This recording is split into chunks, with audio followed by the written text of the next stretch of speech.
All right, good morning. Good morning. I see all you Happy Bears fans here today. Look at you guys. Everybody just has a little extra step. Yeah, no. I burned my Dallas shirt earlier this season. I think that's when it started turning around for the Bears. I just can't. It actually did. I think they were 0-2, right? And then the Cowboys were the next game. And then you got cocky, and I thought you're right. it's history. All right. Well, I hear that somebody has a birthday today. Is that right? Somebody has a birthday. Where is that person that has a birthday? Bill. Oh, Hey, all right. hey, one for you. So, Bill? Yes. Yeah, so thank you, Bill, for taping these every Sunday and putting the videos together and sending them out to our millions of viewers there online. But thank you so much for doing that, and happy birthday. Welcome back. Looks like we're a little thin here today, so we'll see what happens. It would be nice if I had set up the rest of this. I just realized I'm sitting here talking about the football, and I didn't even... All right, there we go. So we're going to talk about a major transformation of Western civilization that takes place in Europe. We're going to be looking at this mainly because by this point in time in history, Christianity is pretty much limited to the European continent. It hasn't really made inroads into Asia. North Africa has been taken by the Muslims. The New World hasn't been discovered yet. Little is known about sub-Saharan Africa. And so Christianity has shrunk to basically Western and Eastern Europe and maybe the fringes. Russia is Orthodox, but kind of irrelevant for this conversation that we're going to have about Catholicism and Protestantism and all of that for this course. But that's what we're looking at, and it's pretty incredible how civilization is going to transform. And we're going to talk about that very specifically today. But first, Clem, do you mind just opening us in a word of prayer? Sure. Father, we thank you for this day. Thank you for another opportunity to worship you and sing of your worth and of our need for you. And I pray, Father, you would lift our hearts to worship you well. I pray, Father, for Victor as he teaches us about the Renaissance and church history, that you give him words to speak and help us to hear how you have worked through history. Thanks for your goodness. We ask your blessing on the rest of this morning. In Jesus' name we pray. Amen. Amen. So, we have moved from the Dark Ages through scholasticism, which was kind of the last major movement that we looked at in the previous course. And this is where we are going. So we'll continue to pay attention to this, but these are the major movements within Western civilization. The Renaissance is what we're going to talk about today. Next week, we're going to talk about medieval Roman Catholicism and precisely what it looked like and why the Protestants protested. And only then, in week 3, are we going to get to Martin Luther. So we've got Renaissance, we've got Reformation, the Enlightenment's coming after that, modernism, and we are living in postmodernism. I fully expect postmodernism to completely collapse, but it hasn't yet. And the only reason why is because with modernism, you at least had a belief in firm, objective truth. And postmodernism, truth is what I make it to be and all of that. And I don't know how long that can last, but regardless, maybe Jesus will come back. I don't know. What will it collapse into? That's a really good question. I don't know. Haven't a clue. I would guess it would probably, as the pendulum swings back and forth, go back to something like a more reasonable approach to truth. I mean, at least in modernism, you can debate with someone who believes there's objective truth. It's what I like about the Muslims, I must admit. They say we're right and everybody else is wrong. I appreciate that because what you're saying contradicts entirely what I'm saying. So one of us has to be right and one has to be wrong. Whereas a postmodernist basically says what? You can both be right. because it really just matters up to you. It's completely subjective. So you're not saying it'll necessarily devolve into something even more like That's a possibility too. I'm no prophet. I'm just saying I find it hard to believe that it could last a really long time. But you look at these movements, how long did they last? A couple centuries? Postmodernism's been my lifetime. Biz, you had your hand up? Or no, Ken? I did. I went to a Gospel Coalition breakout session on transgenderism, and the guy made a really interesting statement, maybe going back to the 60s. He said psychology won out over biology. And, you know, more of a feelings base or Interesting. here's my view of things, and that's what kind of defines my world, you know, rather than some kind of objective, scientific kind of, approach to things. It was just a very interesting comment. I've remembered it now for a couple of years. No, it's a really good comment. It's very insightful. So this is where we are headed right now. But I'm going to do this first. So I want you at your tables to answer this question. What changes in European society must take place to move from that map, which is a map of barbarian tribes running amok throughout Europe, to this map, which is modern-day Europe, with its pretty stable states? Okay, so this today, I mean, are there any countries there that are really unstable? I mean, I kept it here kind of to the western part. I didn't go over to, like, Ukraine or whatever. But, yeah, there we are with that. And here it's the disintegration of the Roman Empire getting carved up by Germanic tribes and tons of them that are just fighting and all of that. So I want you to answer that question, but I want you to think specifically in these four categories. So, and think about it. You might not have a single thought about it, or you might have a million thoughts. I'm hoping it's closer to the second one, okay? But think about it in these four categories. What politically would have had to change, economically, religiously, and in terms of education as well. Does that make sense to you at all? So this is a thought experiment. How are we going to get from chaos, in essence, to real stability in these four categories? What would have to change through those centuries? There you go. Go. All right. Have you guys back there, the bench warmers, have you? We've had a fun conversation. We're not sure if we're like right or have any Good. whatever, but So you got your Super Bowl predictions? yeah, Super Bowl. All right. Let's, hey, Biz, do you mind writing for me? Thank you so much. Then we can read it.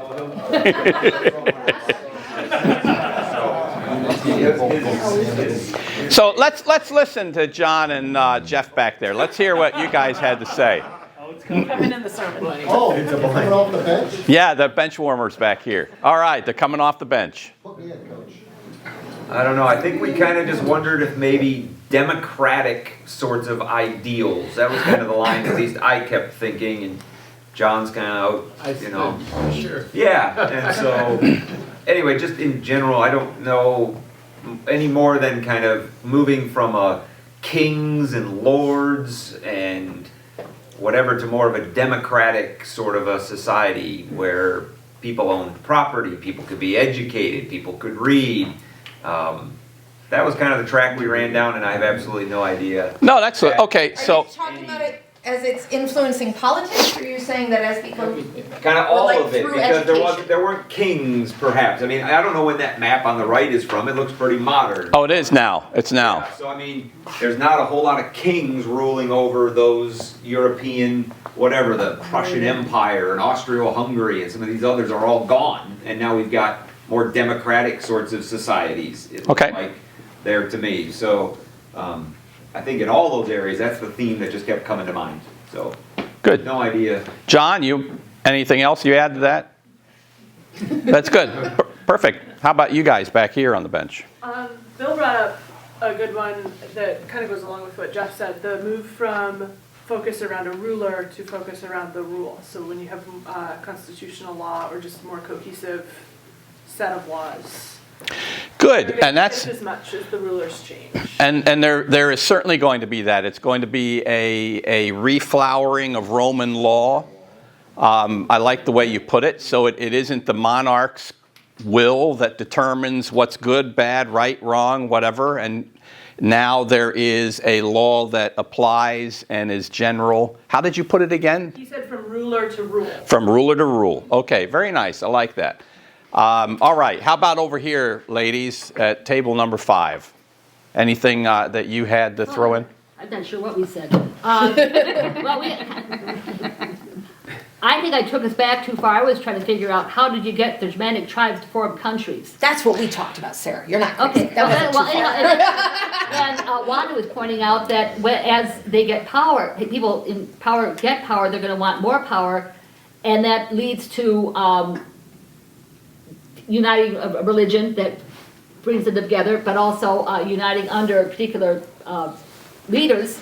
Okay. And finding unity so that the different tribes can work together to form a bigger coalition, which would. Okay, so we're forming states, basically. Okay. We are moving to countries, and that's perfect. I mean, over here, you have dozens and dozens and dozens of small tribes, warring factions, and all of that. And over here, you do have stable states with boundaries, right? This is Italy. How do I know it's Italy? Because there's the boundary.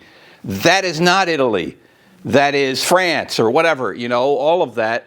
And so we have to move from here to here, which is what we did. What is going to take place to cause that are some of the things we're looking at for now. But that's great. Clem, you're going to add to that? We worded it as you either get along and respect each other or you win. Okay, good. Conquer, right? And yeah, you conquer. That's it. Perfect. All right, so we got a lot of politics here. How about economics? Any of the tables talk about the economic changes that would have to take place?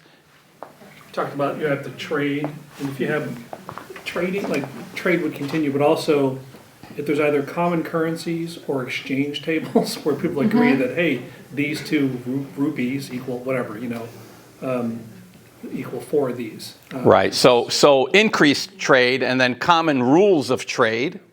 Perfect. Anybody else add to that? Economic changes that would have to take place? Well, as these Germanic tribes start to, they've accrued their wealth, they've plundered, and they want to start protecting their land. One thing you want to do is collect from your tenants, and so you need a stable way to collect from them. And I'm sure it's just bartering, but I'm sure the Catholic Church protected the tradition of currency over bartering. So you can see it naturally come back as these little kind of city-states start to appear and coalesce. Yeah, so moving from a bartering system to something more concrete with currency that's recognized. I mean, the Roman Empire, of course, had that. Currency for thousands of years, so Yeah. it would be easy to go back to that. Sure. No, that's very good. I added taxes and tithing. Yeah, Good. and that leads into politics. I feel like a political system develops because that Germanic lord is like, hey, I want my money, so I'm going to have state officials, my buddies, go collect taxes.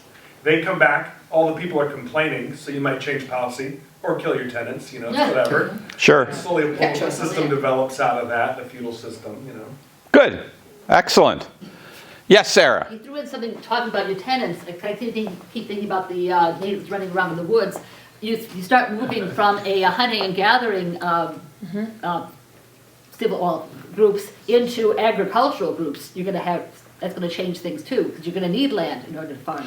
And Sure. And that brings you your tenants. And there's going to be something else that's going to change here, and we're going to see it quite a bit. There's going to be a growing middle class.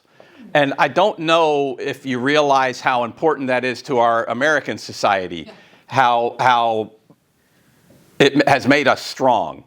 A lot of nations have very rich and very poor, and nobody really in the middle. I know when we first went to Namibia had the largest disparity of any country in the world between rich and poor, which was really quite shocking to me.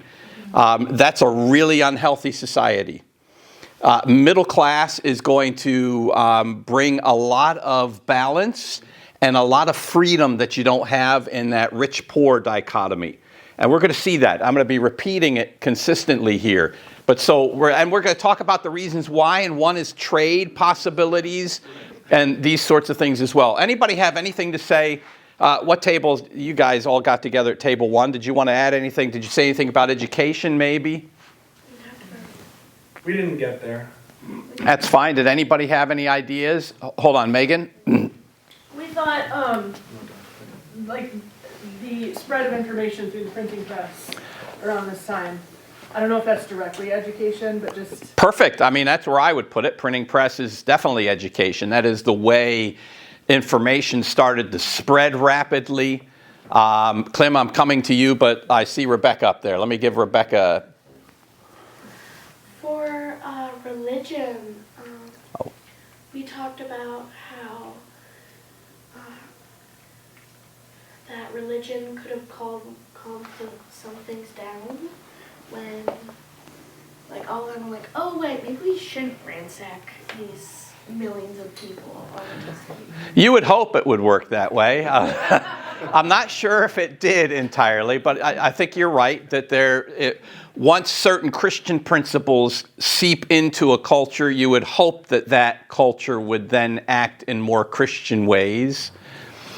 Does it always? Well, the end of slavery is a decent example. It takes a really long time, but it's the Christian British Empire that is going to be the first to abolish slavery of any civilization ever. And that's in the 1800s. So, yeah, very, very interesting. Back to the economics. Did you want to say something more about economics? Yeah, I mean, we were saying, for economics? No. Well, sorry, education is what I meant, yeah. You know, because of the printing press, we've talked about it made materials cheaper and more accessible. Because handwritten books, you know, you're not touching my handwritten book because it's going to take forever. Right. And then just that, since there was so much material, they said like 20 million books by the time it hit in the video. There's more common materials that most people are reading beyond the Bible, but even the Bible Good. is a common thing. Yeah, I Just a feel broad like education. then they could like have conversations about philosophy. Yep. Yeah, Which is gonna change how they It diminishes interact. tribalism. Yeah. You have a common framework to even make a Ideas reference. and wisdom don't necessarily have borders, right? It goes beyond Yeah. borders. Good. Oh, this is just our wisdom. No, it moves out from there and can lead to a cohesiveness or a, winning the day with an argument that is wise, so. I want you to think, John, I'll come to you just now, but I want you to think about where thinking and learning took place, let's say around the year 1000. Where was the main place that thinking and learning took place in Western society? The church. And specifically, the monasteries, okay? So who is doing all the thinking and learning? The clergy. Not your peasant, typically, right? It's there. It's concentrated in the monasteries. And we said after the monasteries, what comes next? Universities. This is the transfer, the transformation from monasteries that are 99% of the time educating clergy, that is church leaders, to universities where anybody can get educated. And a lot of that is also going to involve transformation in terms of moving from agricultural and towns to cities and urbanization. And that concentration there of universities, and we're gonna look at this a little later again, but Oxford and Cambridge and Paris and Bologna that are going to have these beginning universities that are going to become obviously super important. John, you had your hand up. Well, my comment was going to be that I was always surprised at how quickly information did spread in those days. From science, the Dutch were making optical lenses. And it didn't take Galileo very long to hear about that and start making his own and made a telescope. So information was spreading much, much faster. Good, very good observation, and Postal that's services and being able to move and trade routes and Yeah. yeah, exactly. Did I get anything from you guys? I did, right? Sure. This table. Now, some of our things were said already. There that bears victory. Yeah, I think they said go Bears. Yeah, they're still basking in the glow. Great. Thank you so much, Biz. Thanks. All right, so we are going to talk, like I said, about the Renaissance. It just comes from the French that means rebirth. What is this rebirth? Something had to have existed for it to be born again, so to speak, and that is classical learning. So remember with the Crusades, the Western Europe had a reconnection with the Middle East and with the Eastern empires and all of that. There was a rediscovery of Greek classics. Ultimately, there will be a rediscovery even of Latin classics. All of these sorts of things are going to really spur on a development of thought. It was the reawakening of the spirit of man, a movement away from the concentration upon God and theology, and a renewed appreciation for what man could accomplish, a movement toward humanism. Now, I remember Megan asking the question about humanism last course. Just to be clear, we're talking about it just simply meaning a man-centered instead of God-centered approach. But humanism, in its classic sense, just meant studying the classics. That's the humanities. It then became a kind of Renaissance humanism. Today, it is very much a secular humanism, where we are trying to approach everything apart from God, our ideas, our solutions, everything like that. So I can remember again when we went to Namibia. Namibia was number 3, I think it was at the time, in HIV infection rate in the world. And you might remember in the 90s, that's what you talked about all the time was HIV. And the United Nations approach to that pandemic, that epidemic, was to increase education. And so there were commercials, and I won't get into details here, but, about condoms and, safe sex saves lives. This was the message that was given in Namibia to children on the television and all these sorts of things.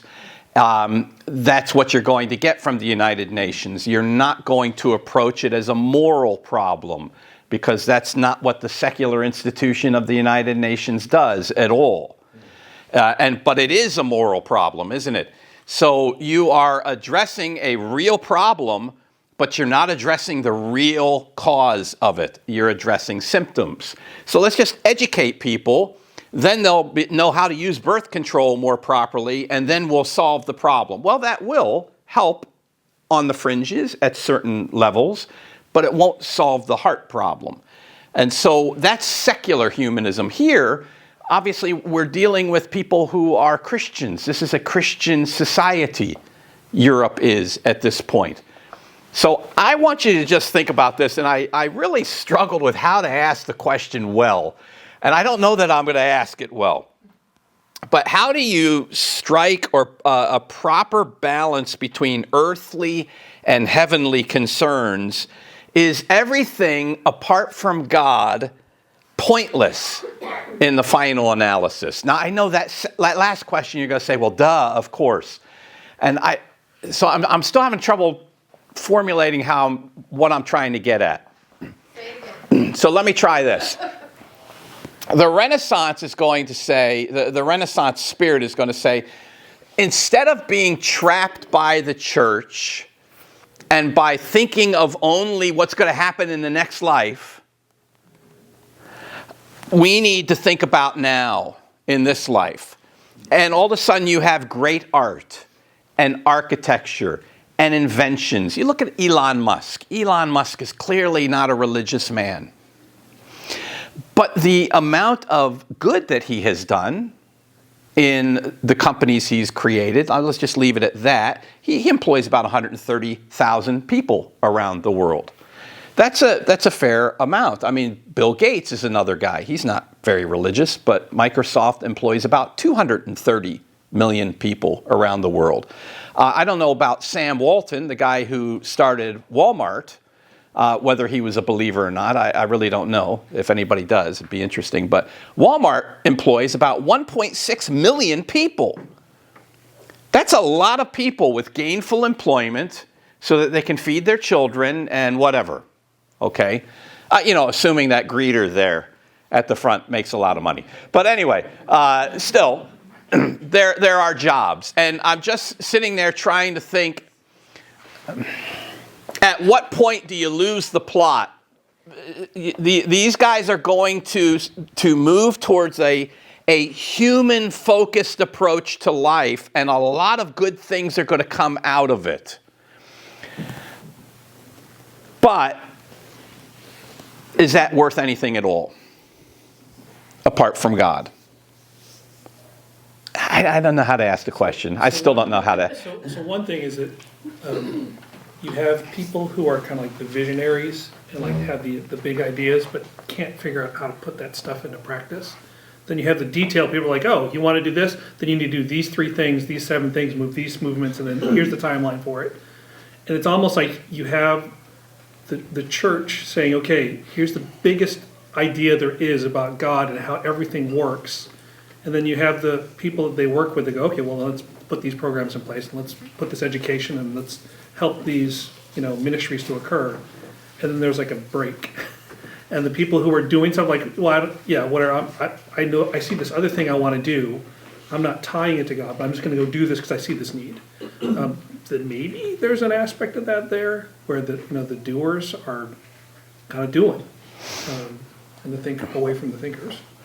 Okay, so there are things that need to be done. These are good things that need to be done. They can get done even though God is not part of it. And the reason why they get done isn't necessarily part of the concern. Sure, okay. There are hungry people.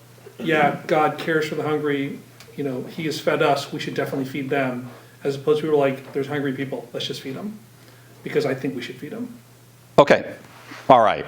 So I'm coming back to my. I don't know why I had so much difficulty this week trying to figure out how to. We're all made in the image of God. Okay. So there's this, and we were called to rule over creation and rule it well. So I think there is a sense that even apart from God, there is goodness to ruling over creation well because we're created in the image of God. But there is a balance there because it becomes pointless if God's removed from that. Because that call is only from God himself on our lives. So I don't know if that's where you're going or not. Yeah, well, no, I mean, I think I think that's great. You're identifying that within humans, there is this image of God, which is, I think, reflecting God's creativeness, God's intelligence, his organizational skill, whatever that image of God ultimately is. And then and because of that, because we're made like that, if you concentrate on humans, you are bound to get some good things out of them, right? We're not just all mentally depraved to the point of demonic. But at the same time, at what point do you lose the plot and then it doesn't matter how wonderful that skyscraper is or that business that you created that employs 1 million people? Because in the end, we're all going to hell. Do you know what I mean? So that's why I'm trying to find where is this balance, because there's going to be a tremendous amount that's going to come good out of this. Then we're going to hit the Reformation, which is going to concentrate on God again, and then we're going to get to the Enlightenment, which is going to turn away from God again. So yeah, Megan. I just think about how many times Paul encouraged his readers to not stop living their daily lives, but to do all of those things to God's glory, and to love each other, and to glorify God in the way that they did that. And I feel like that's a really good reminder that God, like Matt said, God made us in his image. Everything we have, everything we feel, our creativeness, our intelligence, that's a reflection of God.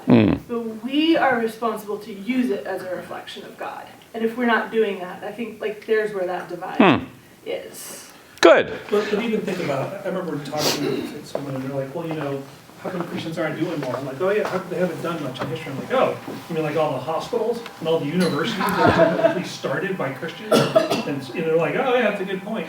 But Every major scientific endeavor pretty much was founded by Christians, the point is that, there's a hospital that gets, Christ Hospital in Chicago. It's Christ Hospital in Chicago.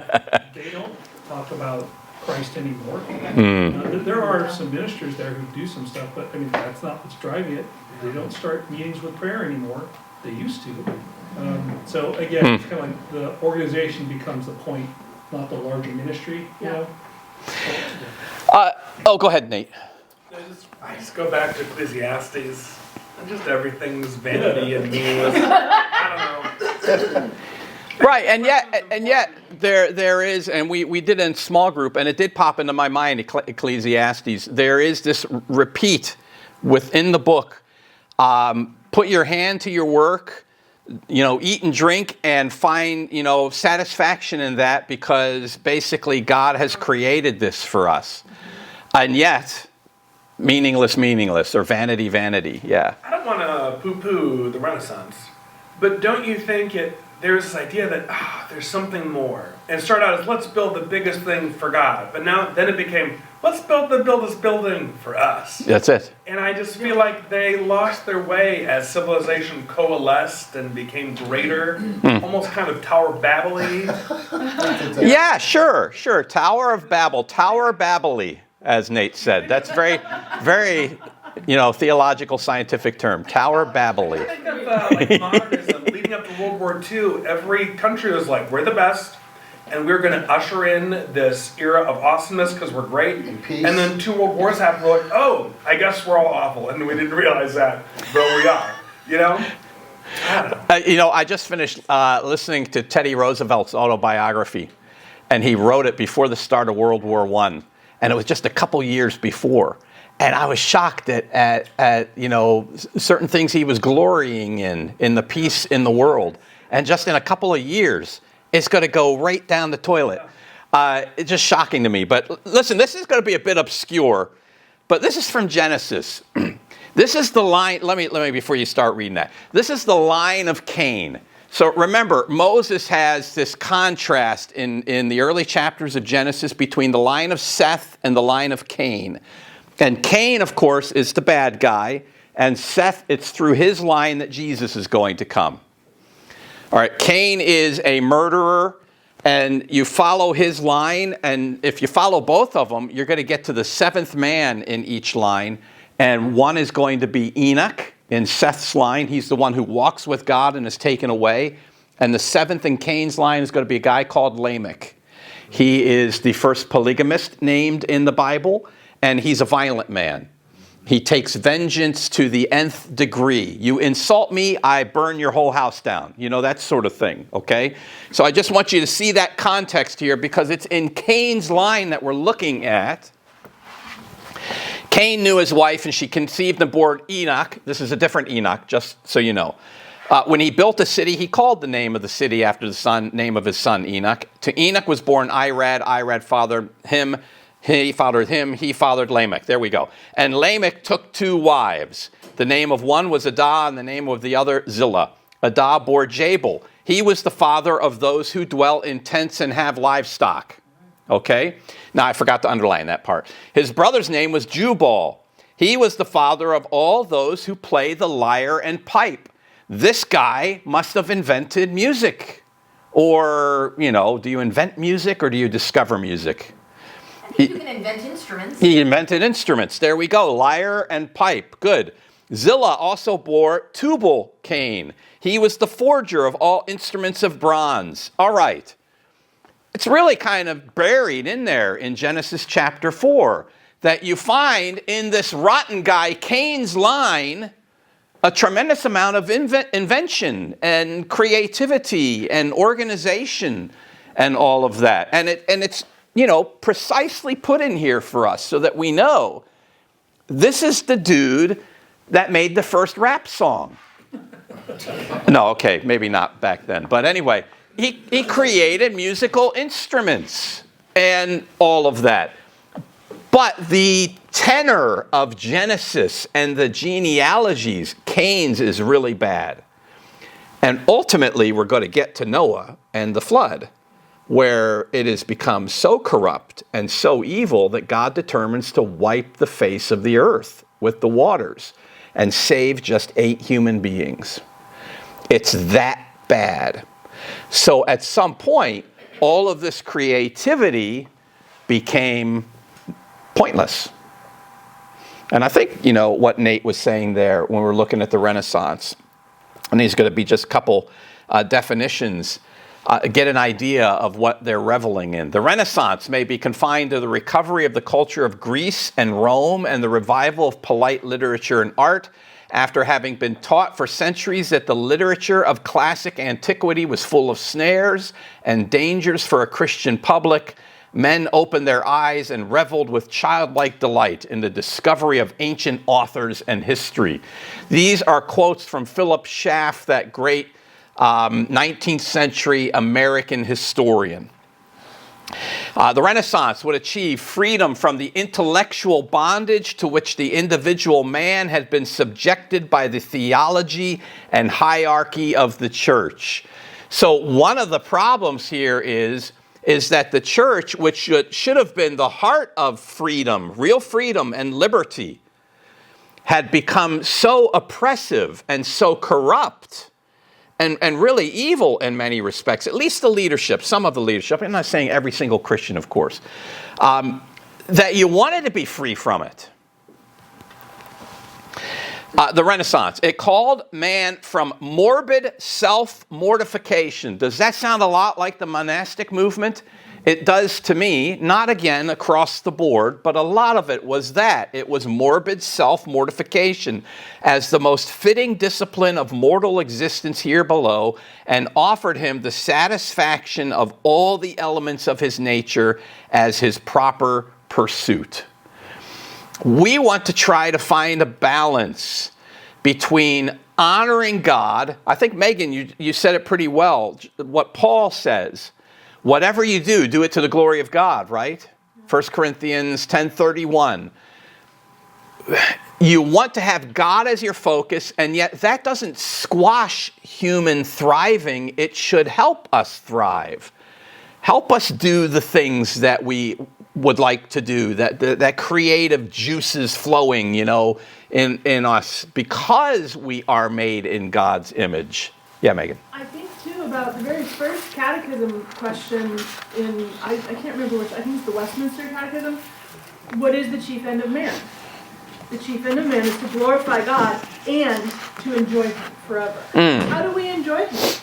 I think we enjoy Him through everything He's given us to do, to be, all of who we are on the inside too, all of His creation.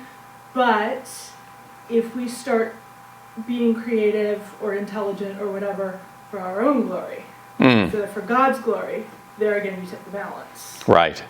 And that is, we're going to make a cathedral to glorify God. No, we're going to make a cathedral so that my name is great. Well, Anybody? Like Tim is saying, it can start one way. The origin of those hospitals is fantastic. We're no longer using them to the glory of God for the most part. Right. We've fallen away from that. Yeah. Or like Oxford. Yeah. Yeah, or Harvard. And Yeah. even the monks started to misunderstand what it means to put to death the flesh. They were the morbid self-mortification became a more of a fleshly thing than it should have been. Good. All right. We're going to come now to these 4 categories. Factors affecting the Renaissance, or that were a product of the Renaissance. Okay, all of that. Again, as we're thinking about this transformation, I just want to say here, the rediscovery of great works of literature from Aristotle, Plato, Virgil, Homer, Cicero, is going to create that scholastic movement that we looked at in the previous course. And that is still going to be very largely theology dominated, religious dominated. From that, we're going to now get the rediscovery of this again, if you would, this rebirth. But now it's no longer going to be God-focused and God-centered. And that's going to be some of the changes here. But first, I just wanted to point out that scholasticism, there was some good that came out of it. This reliance on reason, on thinking, on measuring, on experimenting and all that. And freedom from church authority. Is that good? Well, in one sense, yes, when the church authority is abusive. When it is selling time off in purgatory so that you can, give money for it and, these sorts of things. In that sense, this is going to drive some of the Renaissance ideal. We need to be free from this oppressive authority called the church. Education. So here's where I'm going to start. We've already talked about this a bit, but universities begin to flourish. So let me just tell you, on these dates that I have here, what is the first university? It's a good quiz question. It was founded in 1088. It isn't Oxford. Oxford's 1167, and Cambridge comes after that. Paris? That's good. Paris is the second at 1150. It is Bologna. And they made a nice meat product there as well. Yo, bologna. Yeah, that's right. Okay. That's 1088. So now, that's 1088. That's when the university was founded, but it didn't really begin to flourish until we get into these Renaissance years, in essence. And this is going to be the real point. Education is now becoming accessible to the masses. It isn't just left for the clergyman to go, or the nun to go to the nunnery. It is accessible now for everybody. You've spoken about it here as well. The printing press, just a huge development in terms of getting people to be able to see things for themselves. Now you've got a problem. You've got a printing press, and you've got a largely illiterate public. So it takes some time. You don't print the Bible today and everybody's reading it tomorrow because most people can't read. So it takes time to catch up. And the printing press is only invented in 1450. Okay, so remember the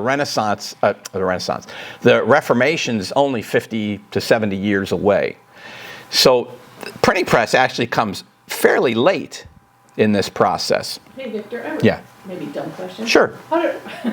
How did it work that it went from education of clergy to the masses?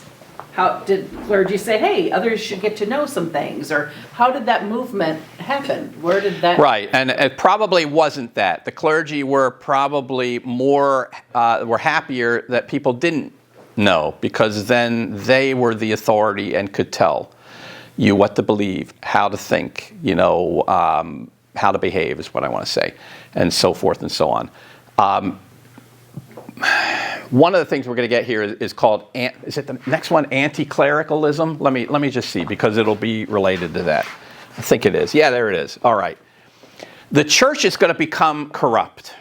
It's going to take a while, and at the end of last course, I listed popes, and we talked about, for about 140, 50 years, the popes that ruled and how corrupt each one of them were. And this was the guy at the very top, and the corruption just flows down. Everybody's corrupt underneath as well. So you have people that initially viewed going to a monastery and getting educated as a clergyman as the highest ideal you could have in your society, to the point where monasteries became rich and corrupt, church leaders, the same sort of thing, all the way up to the Pope, and your general masses and people of some relative power were beginning to turn away from that corrupt church. And that's what we're saying, anti-clericalism. The cleric is the clergy. The clergy are becoming increasingly alienated. Well, where do you go? You leave and you go to that monastery out there in the desert somewhere, and we don't see you again. Papal abuses and immorality, and it isn't the church that's saying, hey, the university is a great idea. The church wants the monasteries and the education to be concentrated there. And you guys might remember that we didn't move immediately to universities. There was a step in between, do you remember? And that was colleges that were at churches. So it went from education off in the wilderness to now closer to home. Churches started teaching more to now universities were developing. And once universities were developing, where are the universities? They're in cities like Paris, right? They're not out in the wilderness. They're where people are starting to congregate. Urban centers are starting to grow more. And so you have people who begin to say, hey, I want to get educated too. I want my children to be educated in this, that, and the other thing, not just send them off to become a priest. I don't know if that answers your question. But so, somebody, no, okay. I was thinking about the fact that the fastest growing religious group in America are the non-religiously affiliated, the nuns, N-O-N-E, right? And they're 28 to 29% of Americans now identify as religiously unaffiliated. So it just got me thinking, is it almost like we've got an anti-denominational-ism, not anti-clerical, but have the large denominations in America become seen to be irrelevant now? And is that where we're losing a lot of the people who no longer, I don't want to be a Methodist, I don't want to be a Presbyterian, Lutheran.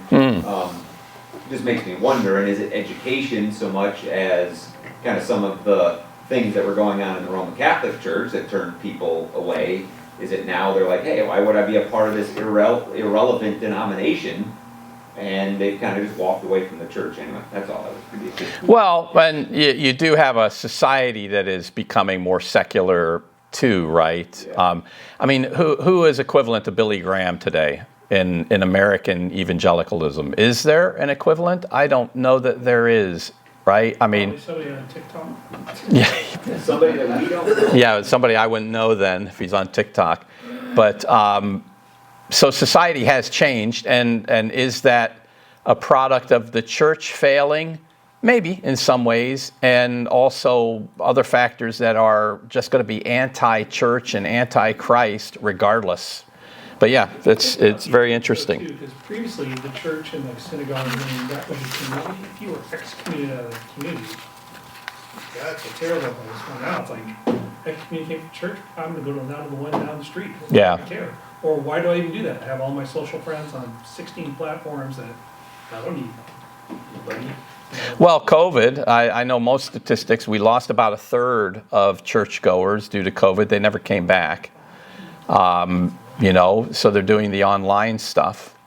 And what does that effectively mean? They're not doing much. You're not sharing your spiritual gifts with other people. You're not growing from their gifts. You're just watching a guy preach for an hour or 30 minutes or whatever. And you're calling that church. But okay. Yeah, the church here in medieval Roman Catholic Church, because that's what we're talking about, Western European society. And you saw those videos. Did you get the chance to watch both videos? The Renaissance is starting in Italy, and then it's going to spread. So you have the Italian Renaissance, and then you have the kind of Northern European Renaissance. That's going to be the Netherlands and Germany and that as well. But this is all kind of still within Western European society. Just keep that in mind. The church has become quite abusive in how it is treating people, in what it is, what's its goal, and that is to create wealth and to make a name for ourselves and to control people, in essence. That's unfortunate, but it makes sense why we're going to have a protest. And we're going to see that next week. We're going to talk specifically about what it is in the Roman Catholic Church that is objectionable or offensive to the Protestants before we talk about Martin Luther. But I want us to get an idea of where we are in the society. Opening of trade routes. So here it is. First time I say it. I think I say it 3 times. A growing middle class. It is so important to the health of any society that you have a middle class. These are people who can go out and find work for themselves or are able to because their society or their state or government or whatever allows them the ability to create something. Whereas if you have the super uber rich And then the dirt poor typically don't have any opportunity or ability. They are trapped. The American society has a huge, healthy middle class. Now it is growing more and more rich and poor in some sense. That middle class can be taxed to death, for example. And I mean, there's some people here that are going to be old enough to remember what the tax rates were during Jimmy Carter's years in the 70s. They're shocking. They taxed 90% of your capital gains. 90. I don't even know why you even did anything. And then Reagan came and said, this is ridiculous, and cut everything in half, and stuff like that. All of this is to say you can kill a middle class, and when you do that, you're going to basically kill the society. So this is going to be a common theme. But the opening of trade routes, you're less reliant on the state or the church, or in this case, your feudal lord, whatever it is. You can trade now, you can make a product that people in the East want, and so forth and so on. So economics are important, and the growth of urban centers. It allows more freedom for this growing middle class. So your economic transformation of Europe is taking place. And that's going to, all of these are interrelated. I would love to say one drives the other. Education certainly drives a lot of it, but so does economics and opportunities like that.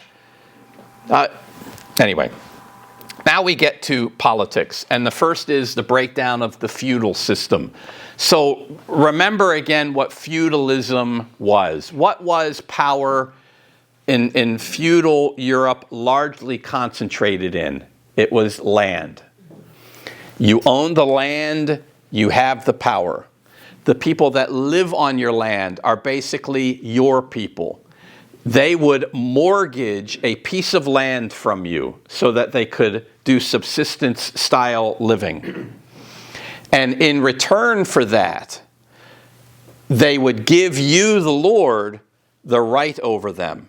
If I, the Lord, have to go to war, everybody on my land is part of my army.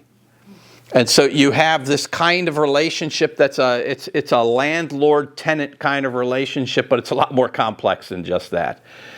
You basically give your life to the Lord. That's feudalism, and it starts to break down as these poor peasants begin to have other opportunities presented to them than just sitting there digging in the dirt, all day long. And with trade and all of these things, this system is starting to break down. Increased trade, there you go, less control, and there it is again, a rising middle class. You begin to have people that are economically getting free. They're getting educated, and the two go hand in hand. Any comments with this so far? Let's just look at some of these important countries at this point. Spain is basically going to become a church state. It's going to become a Catholic state. The emperors are going to come from Spain. The influence of Spain just incalculable during this time period. And remember, we haven't discovered the New World yet. Once that happens, Spain within 50 years, just 50 years is going to take all of South America. 50! The whole continent. It's shocking, Matt. It's shocking. No, okay. But it is. The conquistadors come. They've got weaponry that the Native Americans have never seen in their life. And boom, massive civilizations completely conquered overnight, pretty much. There's a 100 Years' War. Did you ever hear of it between England and France? It went for a little over 100 years, but they rounded off. The 100 Years' War is finally going to end, and you're going to get some peace from that kind of thing happening. And England and France are going to start to develop, and you can't overemphasize the influence of France as well. England, of course, too. And then Germany is going to move not to monarchs per se, one king ruling the whole area, but a bunch of principalities with princes. And this is going to be really important when it comes to Martin Luther. In 2 weeks, we're going to start talking about that. But you're getting stability. You're moving away from all of these rampant tribal chiefs running around, fighting to a cohesion of people coming together towards a common goal. Only Italy is going to remain to be unstable because a lot of it's carved up by the papal states. So the Pope is going to have a tremendous amount of land he's going to own, and with that comes power. And again, not to repeat myself, but I will, today, where is the papal state? It's that little postage stamp of land. It takes you 3 minutes to drive from the one end of Vatican City to the other end. There you go, Mr. Pope. That is your papal state. It has shrunk all the way down to that. Well, back here, the Pope has a tremendous amount of power. He has his own armies. And he's consistently warring with these other people. But we are getting states that are developing, and with that is going to come stability. And then, coming to Bill's comment here, the revival of Roman law. Where was law embodied? It was embodied in the monarch or in the church. And very largely, remember, we had this whole battle between church and state, and we talked about it several times in the last course. The church is going to be the one in the West that is going to ultimately win that argument. And so where is law ultimately embodied? In the church. What's the Spanish Inquisition? Hey, you know, I saw Bill last night with a black cat, and he was performing magic. And they come to Bill, and they take you over to this place over here, and they torture you until you say, yeah, I had a black cat. I was doing magic. Just please stop. And then you've confessed, so now we go over here and we burn you to death. And you don't even know who accused you. That's what goes on with those sorts of things. To where today, of course, we have individual rights and freedoms and privileges. And all of this is to say that it takes centuries to develop. Clem? Not on social platforms, Joe. Yeah, not there, right. You just get trashed completely, but all right. And some of those things within a clerical state like Iran, and what's going on. There you go. There's the very same thing is going on. Well, and you know, so you have certain fundamentalist Muslim nations that have never come out of medievalism. That's basically what it is. Well, never. They aren't out of it. Obviously, Iran had the Shah for 2,000 some years, okay? But with the Iranian Revolution, they went right back to the Dark Ages. And what was the Dark Ages like in Christianity? Well, in some sense, like this, okay? Where you have a religious authority that is abusive. So now we come back to a revival. So it all comes back to Rome. It's pretty amazing that the Roman Empire ever existed and existed the way that it did. When you look at human history for the last 2,000 years and all the mess that happened in Europe, a lot of that mess was the result of the Roman Empire falling apart. So tremendous amount of stability there. Okay, so this is now the birth of humanism. This is my last slide for today. And I'm going to throw out a name here that I'm sure you haven't heard. And that is this guy, Francesco Petrarch. He is an Italian guy. He's considered the father of Renaissance humanism. There are the years. Now, if I were to ask you, Renaissance, name me important people, you're going to go with immediately who? Michelangelo was the first person I was thinking of. Next. Da Vinci. Leonardo da Vinci was second, okay? Next. There is nobody. Yeah, it starts to get a little tough, but there's going to be Raphael. Teenage Mutant Ninja Turtles. Who are the other guys, okay? Yeah. But that's where you run to. You don't run to this guy. I would encourage you to go Wikipedia him today and just learn a little bit about him. But this is who he is. He is considered the father of Renaissance humanism. He's the one who coined the term Dark Ages. I like these kind of worthless little pieces of trivia. Yeah, but he's the one that looks back and he says, look at how dark and miserable and horrible it was then, and look at how wonderful and free and, at liberty we are today. Now, most scholars don't like the term Dark Ages because it implies that there was nothing good at the time. And there was actually quite a lot that was developing that was good. But the general sentiment is still there. You have a authority that becomes overly oppressive, and people that aren't able to get educated or economically advanced or, free or anything of that nature. But this is the Renaissance here. The learning of classical Greek and Latin works brought a newfound appreciation for the dignity of man, and a shift is occurring.